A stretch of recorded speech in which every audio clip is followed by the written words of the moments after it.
ci 15e législature bi nga xamante ni ñu ngi ko bëgg a amal élection le 17 novembre 2024 monsieur Abass ñu ngi lay nuyu bu baax yaa ngi en direct ci Média 28. mais maa ngi lay nuyu soxna si di nuyu waa Média 28 di nuyu sénégalais yi leen wax ne. dañuy daal di dem Gorée gis leen ngeen accompagner notre caravane depuis le début maa ngi leen di gis merci beaucoup. merci à vous aussi ci disponibilité bi nga xamante ni. oui parce que ñun on a un programme boo xam ne dañuy dem dans les 19 communes Gorée fait partie des 19 communes de Dakar c'est vrai Gorée est petite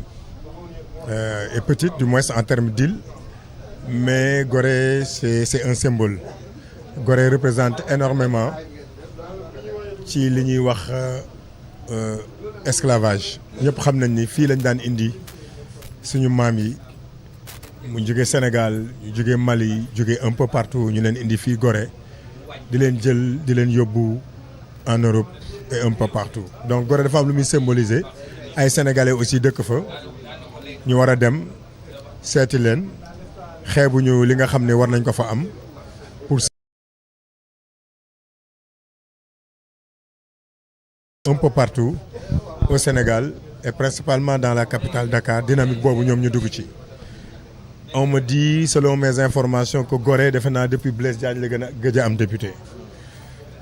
de Blaise Diagne defe naa ba léegi defe naa voilà yàgg na depuis plus de 75 ans Gorée n'a pas eu de député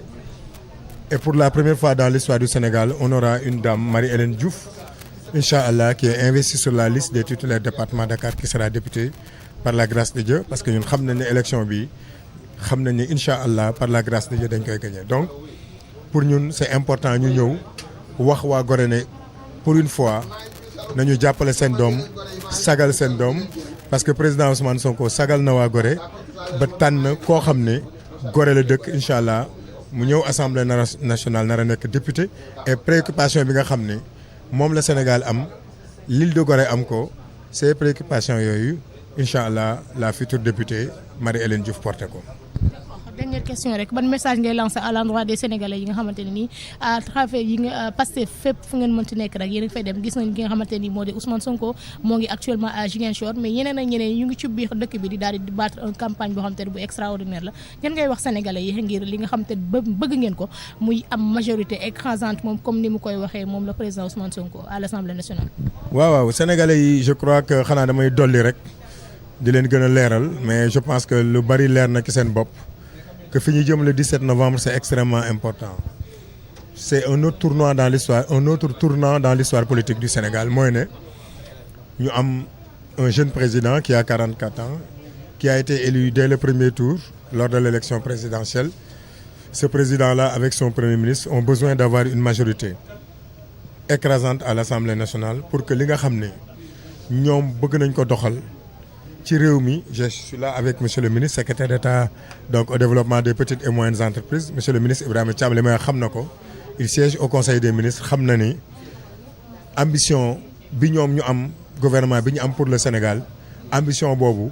mënuñu ko réaliser sans pour autant ñu am une majorité écrasante à l'Assemblée nationale loolu moo tax ñuy wax sénégalais yi di leen fàttaliwaat dañ leen di fàttali parce que sénégalais yi ma gis nii ku yaakaar ne mën nga leen nax ba ci ñun ñii yaa ngi nax sa bopp mënu leen nax espoir la ñu am ci ñun espoir boobu la ñu bëgg a entretenir parce que ñu entretenir ko il nous faut une majorité à l'Assemblée nationale ñu leen di wax nag ñu génn foule yi yëpp baax na ça augure d'excellents résultats parce que la foule elle parle excellents résultats dinañ ko am mais dañ leen wax ñu gën a taxaw ba jox ñu loo xam ne ëpp na suñu njort pour que lépp loo xam ne war nañ ko def ci réew mi mu développer réew mi ñu jox ko ñii le gouvernement pour ñoom incha allah ñu mën ko doxal di leen woo tamit nag ci jàmm di leen woo ci salaam élection yàgg na am ay violence dëgg la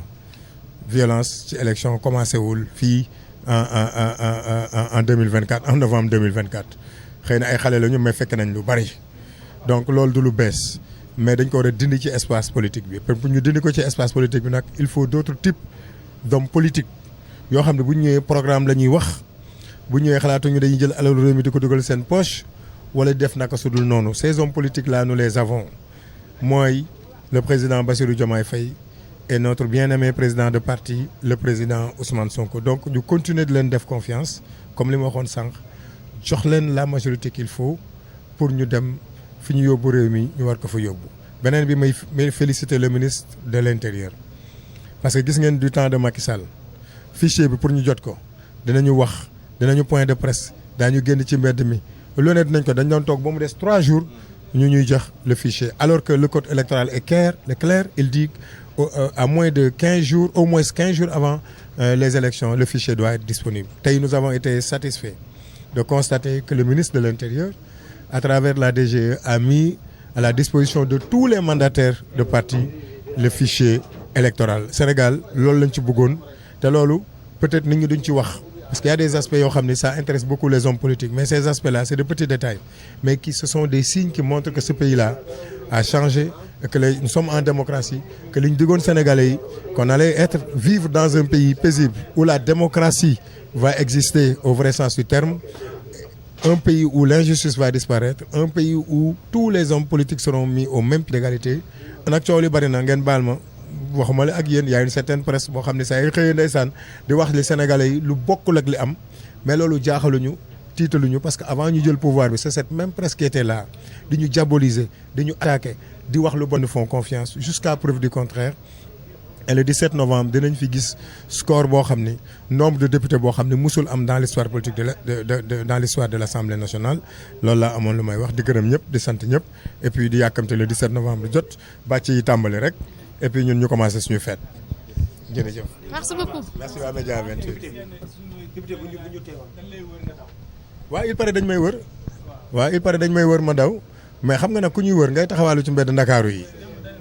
di caravane. waaw démb kay maa ngeen bindu section de recherche Colobane kay yàgg naa fa waaw xam nga mooy li may wax sànq rek xam nga dañu nekk ci réew mu doy waar mais dafa am loo xam ni kenn mënatu ci nax Sénégalais yi man ku ma convoqué man damay dem wuy ji même si la loi électorale dit en son article 117 je ne sais pas dit que ni un candidat bu nekk en campagne waruñu ko entendre waruñu ko convoquer wala leneen et en reste député mais malgré tout ça li nga xam ne loi bi protégé na bu ñu ma convoqué woon damay dem parce que defuma lu tax ñu dama convoqué man lu ma def dama koy assumer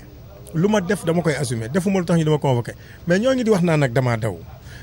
mais gis nañ ma buntu section de recherche gisuñu ma fa démb